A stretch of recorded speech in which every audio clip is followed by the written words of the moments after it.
In April, this person earned $5,076, but their bank account didn't go up by $5,076.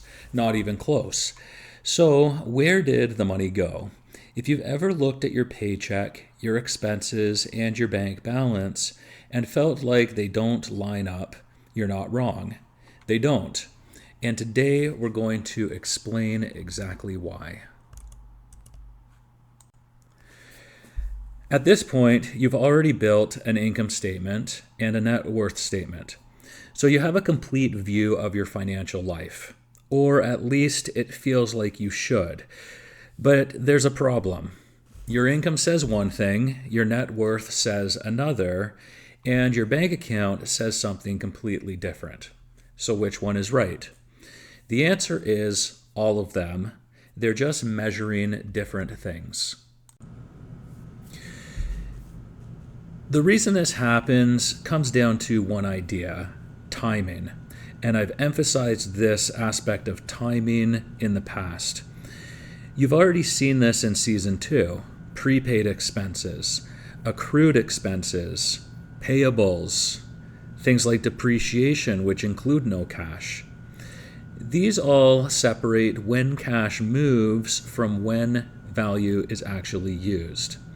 And that creates distortion. Here's the key idea. Accounting tells you what happened. Cash tells you when it happened. So let's use your system to make this real. Rent. You paid rent on April the 1st, but the expense is spread across the entire month. So, cash moves immediately, but the expense happens gradually. Let's look at the credit card. You spend money throughout the month, but you don't pay it until later. So, the expense happens first and the cash moves later. How about a car loan? You make one payment, but that payment includes interest as an expense and some accrued interest and principal, which is not an expense. So, your cash is greater than the actual expense. How about taxes? You already paid taxes through your paycheck, but you recognize tax expense separately. So cash already moved, expense is recorded later.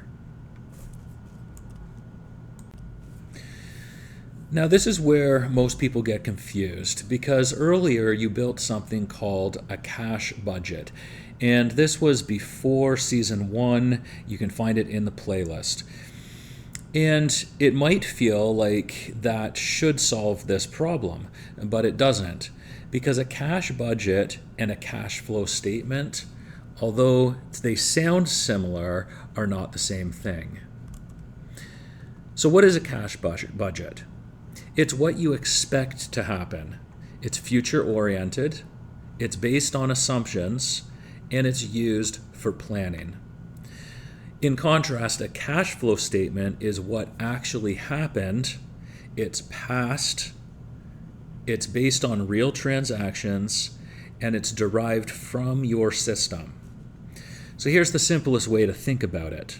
The cash flow statement explains the past. The cash budget predicts the future. Your budget assumes everything lines up cleanly. That income, expenses, and cash all move together. But your cash flow statement shows you that they don't, because timing differences distort everything. That's why you can follow your budget perfectly and still feel like your cash doesn't make sense. So here's the framework we're going to use going forward. There are 3 layers of your financial reality. 1, your income statement. What value was created and consumed during a period of time. 2, the net worth. What do you own or are owed, and what do you owe others? The difference, of course, being your equity. 3, cash flow. when cash actually moved. And until now, you've been missing that third layer. So now we know the problem. Your income doesn't match your bank account because they're measuring different things. And cash flow is the bridge that explains the difference.